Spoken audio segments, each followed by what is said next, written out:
Este programa es presentado por Diario La Voz, un suceso nacional.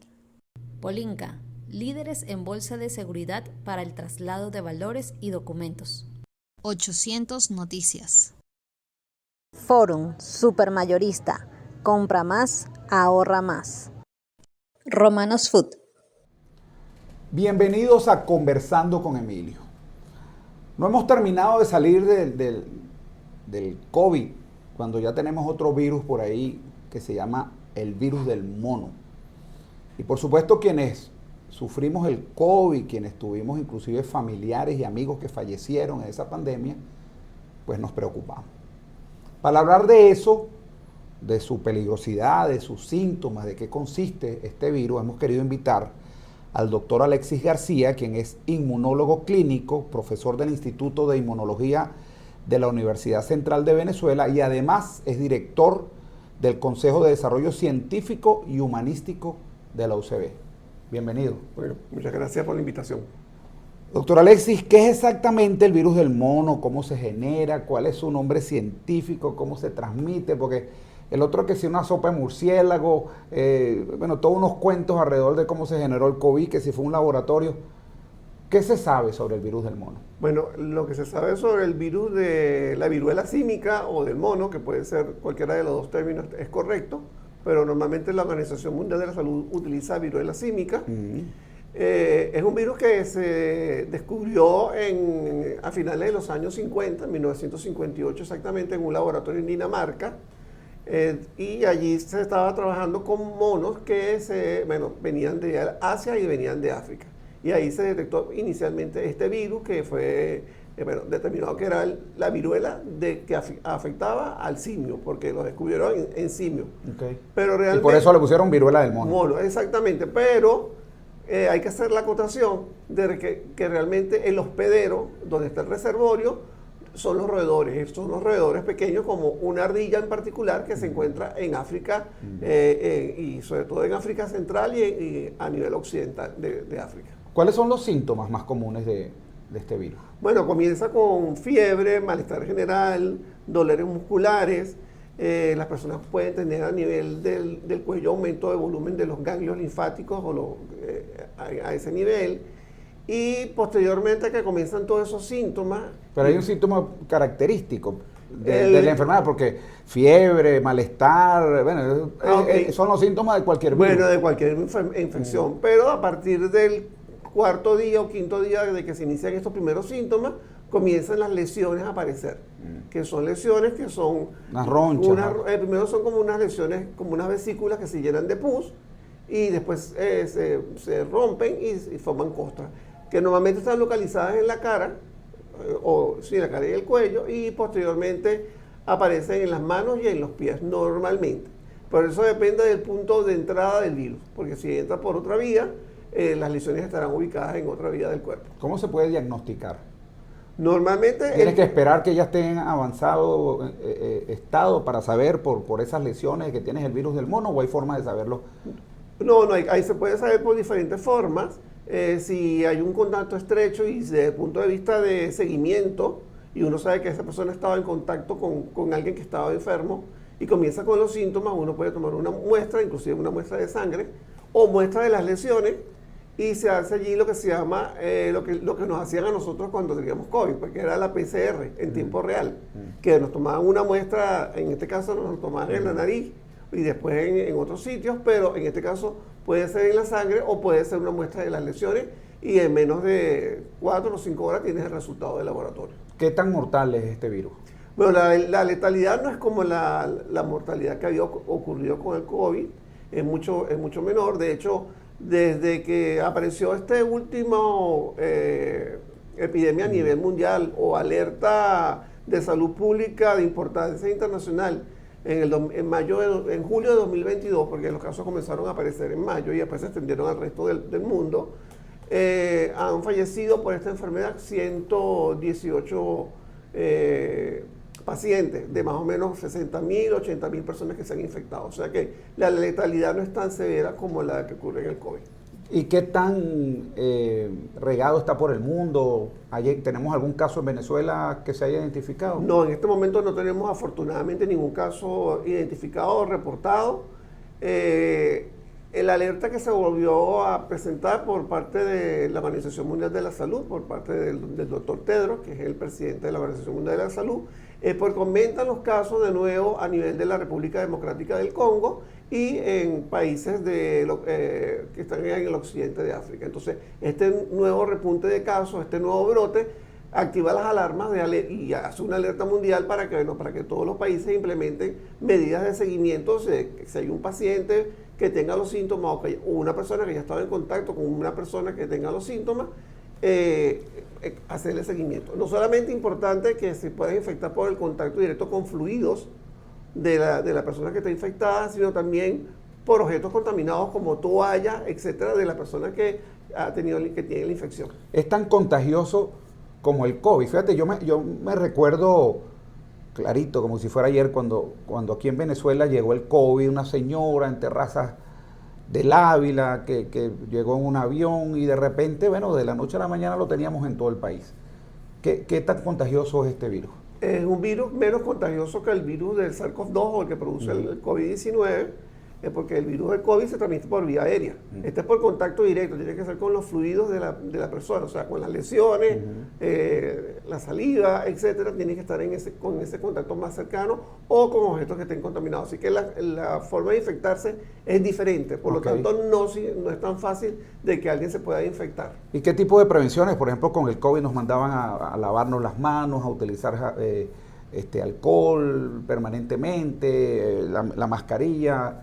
¿Llegaremos a eso o no es necesario todavía? No, es completamente diferente porque es un virus que se transmite de otra forma por contacto, y una vez que uno se detecta el caso, se hace lo que se llama el cerco epidemiológico, que es todos los contactos que tuvieron con ese paciente o ese caso índice número 1, todos se hace la vigilancia, eso lo hace el Ministerio de Salud, hace un cerco y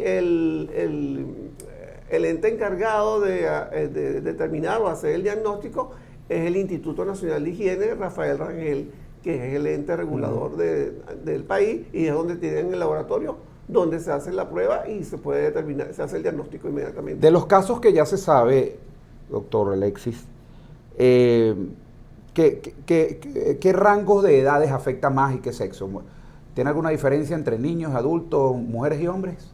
Sí, mira, la última brote o epidemia a nivel mundial que comenzó en mayo del 2022 y que la emergencia cesó en el 2023, más o menos un año, afecta más hombres que a mujeres, porque esto comenzó con un caso que salieron europeos que visitaron África, en ese momento estaba allí la viruela del mono, ellos fueron a una fiesta que había en las Islas Canarias y en esta fiesta, en esta reunión era hombres que tenían sexo con hombres, entonces eso es lo que tuvieron la infección. Pero lo importante es que tener en cuenta que no se limita solamente a hombres que tienen sexo con hombres, sino que se puede infectar cualquier persona, claro. Y pueden ser niños, pueden ser mujeres o cualquiera, pues. No está limitado a ese grupo en particular. ¿Y si afecta a un niño, es letal en los niños o es igualmente peligroso para cualquier edad? Es igualmente peligroso para cualquier edad, lo que pasa es que si hay algún factor determinante desde el punto de vista inmunológico o la persona tiene alguna enfermedad que puede debilitar el sistema inmunológico, eso puede resultar en una letal, pues puede conllevar a la muerte del paciente, pero no es lo frecuente. Lo frecuente es que la persona se recupere y bueno, puede quedar con algunas cicatrices, etcétera, de las lesiones, pero se recupera completamente. Y el tema de las mascotas, porque, bueno, si es un virus que afectó a unos monos, entiendo que entonces puede ser transmitido de animal a hombre. Sí, realmente es una zoonosis, o sea, se transmite de animales a los seres humanos. Y viceversa. Y también puedes entonces tú infectar a tu mascota. A tu mascota. Ajá, y el tema de perros, gatos, ¿también están susceptibles a esta enfermedad? También. ¿Y cuáles serían los síntomas en estos animales, por ejemplo? Muy parecidos al ser humano o a veces menos aparentes, pues. Entonces uno se puede infectar por esa vía. Pero lo que sucede es que como tú determinas un caso índice, el primer caso que aparece, vamos a suponer que, espero que no, pero si apareció un caso acá o llegara un caso importado, por decirlo así, inmediatamente si te llegan los síntomas y se hace la debida vigilancia epidemiológica, tú lo detectas y haces el cerco. Y ahí entonces controlas la enfermedad. Por eso es que se ha podido controlar este tipo de brotes. No ha sido como el caso del COVID, que fue claro, estos cercos no servían. No, ese virus hizo lo que quiso y aparte al final terminó transmitiéndose muy fácilmente. Este virus hay que tener un contacto más estrecho. O sea, que eso me lleva también a pensar sobre el tema de las fincas, el ganado. O sea, hay que estar alerta pues a cualquier caso de que pudiera llegar a Venezuela si llegase y a expresarse a través del ganado, por ejemplo. Sí, de hecho, esta alerta, como ya fue emitida por la Organización Mundial de la Salud, ya el Ministerio de Salud y también lo que es el viceministerio que agrupa a Salud, Educación, Ciencia y Tecnología, ya emitió su comunicado y tomó todas las medidas para estar alerta en lo que son los puertos, aeropuertos, etcétera. Y si hay un caso, reportarlo no solamente a nivel local, sino también hacer un reporte a nivel mundial. Vamos a ir a un corte de publicidad y al regreso vamos a seguir conversando sobre este tema, sobre los tratamientos, porque bueno, si llegase, es mejor prevenir que lamentar, si llegase a infectarnos, bueno, cuáles son los tratamientos, en fin, otros temas importantes sobre esta viruela del mono. Ya regresamos. A pesar de la crisis, el diario La Voz cumple su compromiso de informar con imparcialidad y valentía. El impreso, la versión digital y nuestras redes sociales te conectan oportunamente con el acontecer nacional e internacional. Diario La Voz, un periódico para la Venezuela de hoy. Diario La Voz, un suceso nacional. Estamos de regreso conversando con Emilio, hoy hablando sobre un tema importantísimo de salud, que tiene que ver con la viruela del mono, su prevención, qué tan contagiosa es, qué tantos casos hay en el mundo, la tenemos en Venezuela, ya todo eso lo hemos cubierto.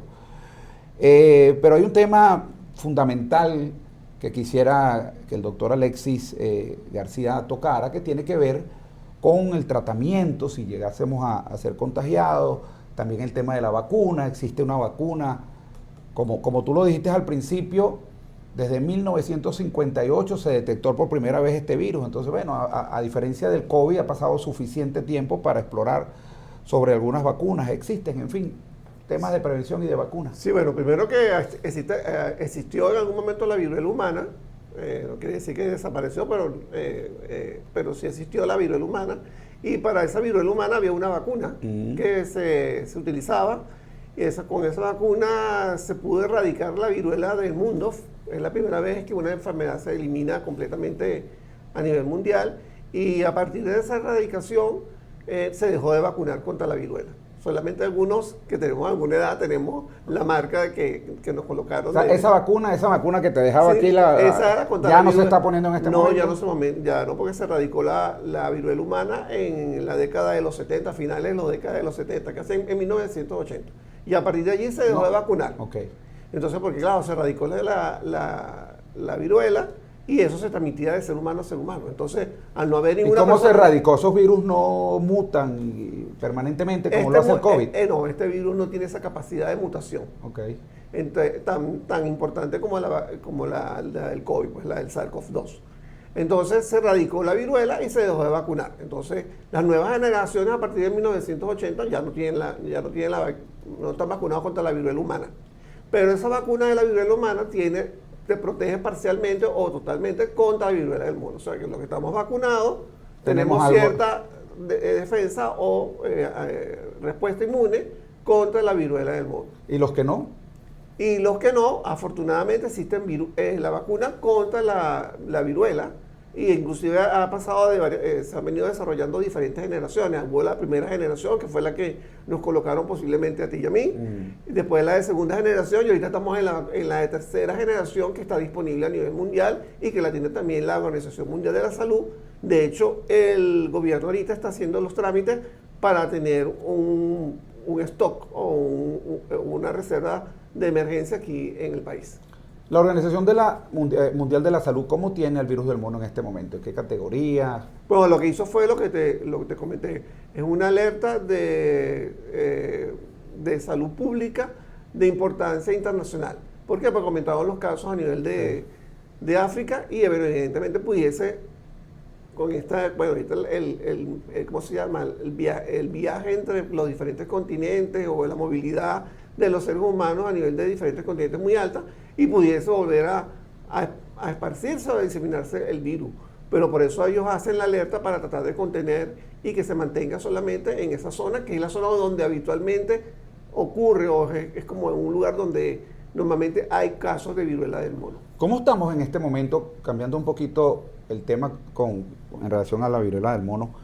¿Cómo estamos con el COVID a nivel mundial y a nivel de nuestro país? Porque he escuchado casos de personas que todavía se están contagiando, que salen positivos de COVID-19, pareciera ser una cepa no tan mortal como la inicial. ¿Cuál es la situación al día de hoy? Bueno, lo que pasa es que el virus ha tenido variantes y esas variantes han venido mutando y mutando y mutando. Y las que están circulando actualmente son cepas, o estos virus son muy contagiosos, pero afortunadamente son muy contagiosos, pero se comportan como un cuadro de gripe muy fuerte y sin ninguna complicación, o con pocas complicaciones. Claro, evidentemente hay sus excepciones, ¿no? Si le da a una persona que tiene alguna enfermedad de base, todo lo que sabíamos antes, ¿no? Que eran personas adultos mayores, hipertensos, problemas cardiovasculares, diabetes, bueno, pudiese ser allí que hubiese complicaciones. Pero normalmente ahorita el COVID se está comportando como una gripe fuerte, por decirlo así, en términos entendibles. Pues. Sí, y por supuesto que esas mutaciones entonces indican que no se va a erradicar el COVID nunca, como se hizo de la viruela, por ejemplo. No, el COVID lo vamos a tener siempre permanentemente allí. Va a estar con nosotros conviviendo como convive actualmente. Va a estar mutando y va a estar mutando. Exactamente, como convive el virus de la gripe o la influenza, etcétera, etcétera. ¿Hay alguna posibilidad que esa mutación genere algo como la cepa original? ¿Tan fuerte como la cepa? Más bien ha ido a lo contrario. O sea, inicialmente era las primeras variantes, o la variante original, por decirlo así, era más severa, los casos eran más severos, y a medida que fue mutando, más bien ha perdido virulencia, ha sido menos virulento y los cuadros son más leves. Y en el tema de la vacuna, Alexis, ya ha pasado algún tiempo desde que comenzamos a recibir estas vacunas contra el COVID. Y bueno, tú ves en las redes que si le pasó algo, que si alguien le dio un infarto, que si efectos secundarios y las vacunas, en las redes hay mucho de eso, ¿no? ¿Qué tan reales son esos efectos secundarios que se hayan detectado de las vacunas contra el COVID? Bueno, evidentemente siempre va a haber eventos secundarios, pero normalmente estos eventos secundarios siempre han sido leves. Y cuando uno pone el riesgo-beneficio, la balanza de riesgo-beneficio, cuando uno ve el beneficio que trajo el desarrollo de toda esta cantidad de vacunas contra la COVID-19, dice, bueno, el beneficio es tan grande que, bueno, es mejor vacunar que no vacunar. Entonces, por eso se comenzó la vacunación y se han seguido mejorando las vacunas, porque bueno, han aparecido nuevas variantes, entonces, bueno, eso lo hay en ¿Qué efectos secundarios leves se han detectado, por ejemplo? Bueno, mira, en el lugar de la colocación, malestar, dolor, malestar, fiebre, y esos son realmente los síntomas que han tenido los pacientes o las personas, los sujetos que se han vacunado. Realmente no son pacientes, son sujetos. ¿Y efectos en los órganos, en el hígado, en la vista? Se ha descrito con las vacunas ARN, o sea, como la vacuna de Pfizer o la vacuna de Moderna, que algunos pacientes pueden desarrollar cuadros de inflamación de una membrana que recubre el corazón, que es el pericardio, la pericarditis. Pero son casos aislados y realmente se resuelven sin mayor complicación. Bueno, Alexis, un mensaje entonces a la población que nos está escuchando de tranquilidad, porque con este tema del COVID, de verdad que quedamos muy afectados, te repito, como lo dije al principio, personas que hemos perdido familiares en esa lucha contra el COVID, entonces ahora, bueno, cualquier virus que nos hablen, y si viene de África, peor todavía, ¿no? Ya uno empieza a asustarse, ¿no? Bueno, yo creo que la población tiene que estar tranquila, que afortunadamente tenemos en Venezuela la posibilidad de hacer el diagnóstico rápido de una persona que tenga la viruela del simio o símica o del mono, y que, bueno, que se han tomado todas las medidas para hacer el cerco epidemiológico y, bueno, contener el virus en caso de que llegue un paciente del exterior y que llegue acá y que venga con los síntomas, porque eso inmediatamente se activan todos los protocolos que tiene el Ministerio de Salud para hacer el cerco, hacer el diagnóstico y, bueno, si necesita tratamientos, hay tratamientos también en caso de que lo amerite, porque hay algunos antivirales que hay disponibles, no son tienen muchos eventos o efectos secundarios, pero los hay.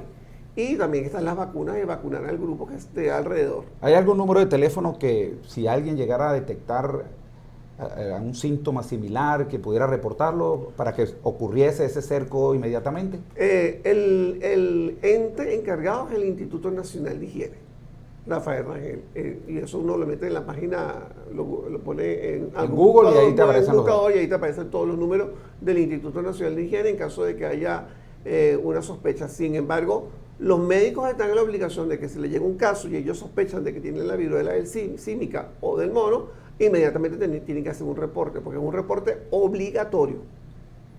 Bueno, muchísimas gracias, doctor Alexis García. Y les recuerdo a las personas que se conectaron tardíamente que en YouTube, ahora más tarde, ustedes colocan Conversando con Emilio y esta entrevista y todas las que hemos hecho hasta este momento están disponibles ahí. Será hasta otra oportunidad que estaremos conversando con Emilio. Chao, chao. Este programa fue presentado por Diario La Voz, un suceso nacional. Polinca, líderes en bolsa de seguridad para el traslado de valores y documentos. 800 Noticias. Forum, supermayorista. Compra más, ahorra más. Romanos Food,